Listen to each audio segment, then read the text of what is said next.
Kalau hakim tetap meminta untuk hadir, kita hormati. Hadir. Ya, karena justru kalau buat Pak Jokowi, ini lesson learn ya buat publik. Siapapun beliau hari ini sudah jadi warga biasa. Pada saat menggunakan upaya hukum dan memohonkan keadilan untuk memulihkan nama baiknya, maka dia pun harus hadir, menerangkan di dalam persidangan di bawah sumpah apa yang diketahui, termasuk memohonkan keadilan dalam pemulihan dirinya. Jadi buat saya ini lesson yang cukup baik dan kita perlu apresiasi. Oke. Jadi intinya Pak Jokowi dari pribadi Pak Jokowi siap untuk hadir dan akan hadir di sidang offline, di ruang sidang. Clear, kalau itu clear sekali ya. Jadi semuanya yang saya bilang, saya langsung dengar langsung kita ngomong. Beliau bilang kapan, udah bicara kapan. Justru saya bilang Pak ini masih butuh waktu gitu loh. Oh begitu, ya sudah. Ternyata kan beliau sekarang kemarin ada roadshow dulu. Ya mudah-mudahan juga gak berbenturan ya. Tapi saya pastikanlah beliau nanti. Satu soal kehadiran, yang kedua adalah bagaimana soal pembuktian ijazah nanti di persidangan. Tentu itu menjadi pertanyaan. Nanti akan menjadi pembahasan mungkin dan topik ke depan. Ya, saya mau tambahkan sedikit dari rekan saya Rifai, bahwa yang dimaksud merugikan itu bukan cuma merugikan waktu dari Pak Jokowi 2 kali hadir. Maksudnya Bang Rifai itu saksi-saksi kunci kita seperti teman sekolahnya Pak Jokowi. Itu kan akhirnya 2 kali diperiksa. Artinya saksi-saksi ini kan di luar daerah Bang Aiman. Artinya mereka di luar daerah, berpencar-pencar. Nah ini kan 2 kali mereka menghadiri. Ya harus. Nah itulah yang dimaksud bahwa merugikan saksi. Tidak hanya saksi korban, tetapi saksi pelapor juga. Ngapain lapor kalau nggak mau rugi? Seperti itu kira-kira, Bung Aiman. Mas Aiman. Jadi saya tambahin aja sedikit. Oke, Mas Aiman, dalam teori pembuktian, maka yang dikedepankan itu adalah bukan mempertimbangkan kepentingan saksi. Begitu saksi disumpah dan siap memberikan keterangan, maka kapanpun dan dimanapun dalam persidangan manapun harus hadir. Itu kewajiban hukum. Jadi jangan dibenturkan antara kepentingan subjektif dengan kepentingan hukum. Ini kan penegakan hukum. Apalagi ini penegakan hukum pidana yang pelapornya adalah mantan presiden.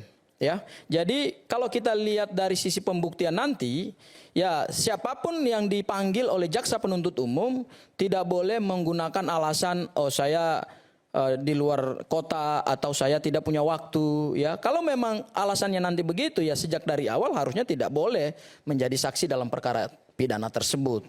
Ya kan, apalagi kan sudah menandatangani berita sumpah gitu ya, berita sumpah bahwa keterangan yang dia sampaikan itu adalah keterangan yang benar. Itu hal yang pertama. Kemudian hal yang kedua, ketika kita bicara keseimbangan penegakan hukum, maka teknik pembuktian itu kan adalah cross examination, artinya pembuktian terhadap semua bukti-bukti yang akan dilakukan oleh hakim itu adalah secara berimbang. Tidak hanya istilahnya bersandar pada bukti-bukti yang dimiliki oleh Pak Jokowi.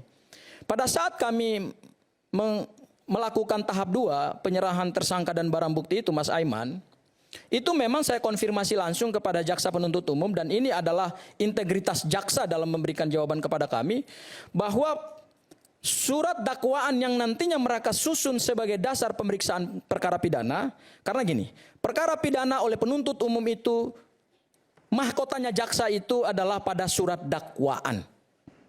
Surat dakwaan itulah yang akan menceritakan suatu perkara pidana. Ya, itulah yang disebut dengan mahkotanya jaksa. Nah, saya bertanya langsung kepada jaksa, pasal-pasal apa saja yang akan dicantumkan dalam surat dakwaan, karena memang kami sebagai pihak yang berkepentingan dalam penegakan hukum pidana ini wajib. Boleh, harus. Boleh disebutkan pasal apa saja yang dicantumkan nanti? Pasal yang akan dicantumkan dalam surat dakwaan terhadap Mas Roy dan Bu Tifa, saya confirm langsung, kalau tidak percaya nanti hadir di persidangan Pengadilan Negeri Jakarta Timur pada tanggal 2 dakwaannya Bu Tifa. Silakan dengarkan secara langsung apa dakwaan jaksa penuntut umum.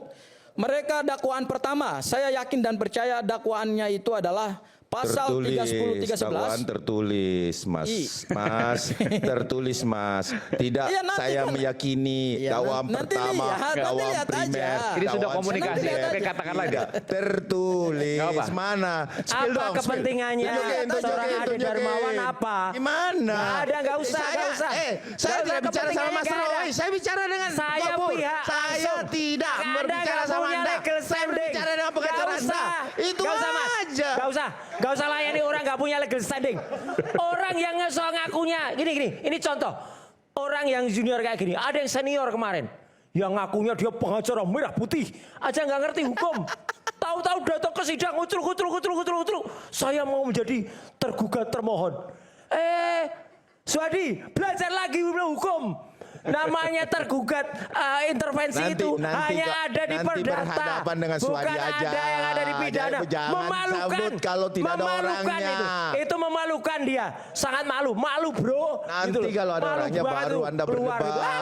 Nah, itu loh kualitasnya kayak gitu tuh apalagi ini. Udah ada, nggak usah mas, nggak usah layani orang nggak punya legal standing. Ditangguhkan nih orang-orang kayak begini nih. Ini belum selesai. Ini nggak boleh ditangguhkan nih orang-orang kayak begini nih.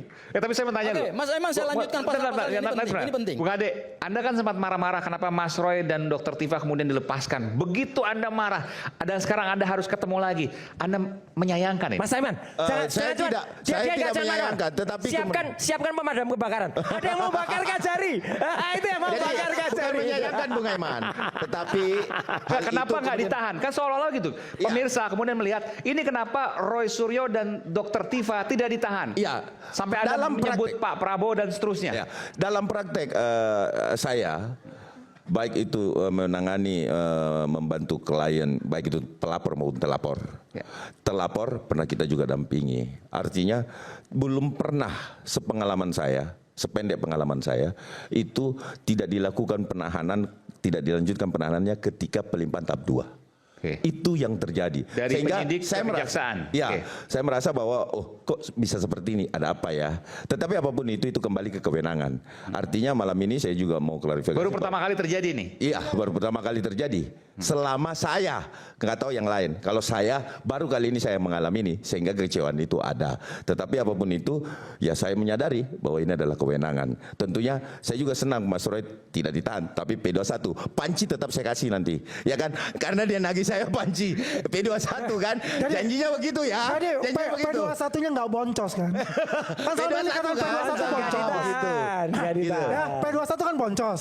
Ya sekarang kan nggak? Nggak ditahan. Sudah jelas kan bahwa kan sudah ada P21 itu. Apokat kartunya apokat ada nggak? Boncos nggak? Boncos nggak tanya? Apokat palsu. Ini boncos. Apokat palsu. Katakan. Bung Aiman. Oke Mas Aiman ya. Mau tambahkan Jadi sebentar. Oke. Pasal yang nanti diterapkan dalam surat dakwaan atau dicantumkan dalam surat dakwaan itu clear dari jaksa langsung, karena kita kalau tidak percaya terhadap omongannya jaksa, kita percaya kepada siapa? Karena jaksa adalah pihak penuntut umum. Ya nggak usah ditampilkan lah. Tapi saya tanya pasalnya apa? 311, pasal 32 dan pasal 35.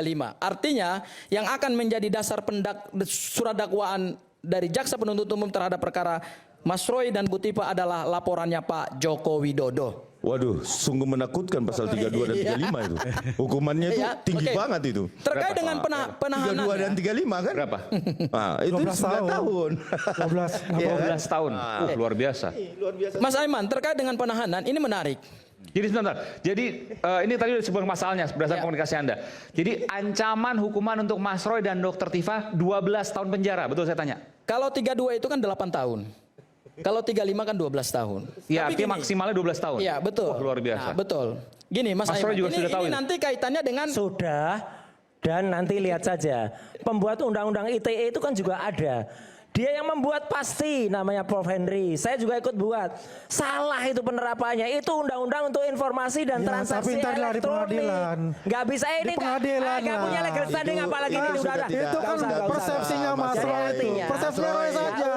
Nanti itu di pengadilan. Nggak bisa dirubah persepsi itu. Itu nanti hakim menentukan.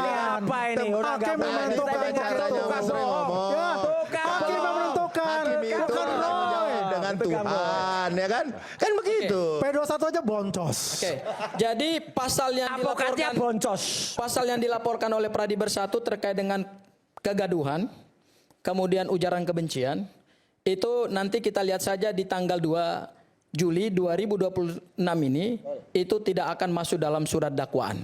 Artinya Peramal. laporan tersebut Jangan suka meramal. digugurkan oleh jaksa penuntut umum. Lihat Jadi saja pemeriksa, nanti. Ya, oke. Jangan Jangan lihat dia saja suka nanti. meramal. Jadi kalau begini, Kita harus lihat berarti dakwaannya. Gafur udah bisa dengar lihat dakwaannya di intervensi pengadilan juga. dong.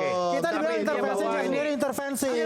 Atau gini Mas, Dia sudah tahu sebelum Kalau Pak Jokowi tahu pasal-pasal untuk itu tidak ada dalam surat dakwaan, berarti Mas Roy kasih mereka panci gosong. Tapi tadi sudah diakui bahwa betul nanti dakwaannya kita akan dengarkan sama-sama hari Kamis, tentu di kepastian yang kita akan dengarkan nanti oleh jaksa, tapi bahwa ada komunikasi sebelumnya dan ancaman hukumannya 12 tahun penjara. Luar biasa.